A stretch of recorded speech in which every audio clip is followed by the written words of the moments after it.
Assalamualaikum, selamat datang di channel Smart Tech Official.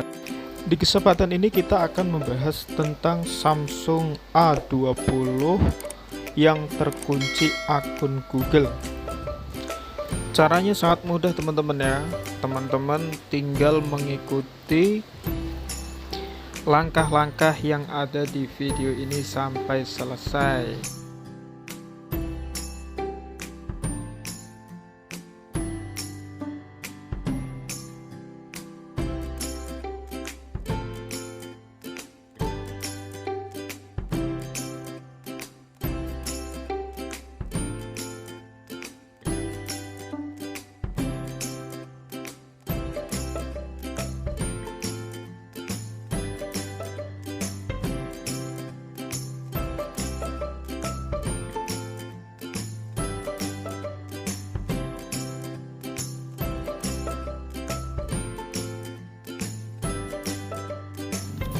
Dan sedikit tambahan teman-teman ya, kenapa di video ini tidak saya kasih full audio, karena tutorial di sini menggunakan bahasa Inggris dan saya kurang bisa menggunakan bahasa Inggris. Jadi mohon maaf teman-teman ya, sebagian saya isi dengan teks.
Oke, cukup sedikit video tutorial dari saya.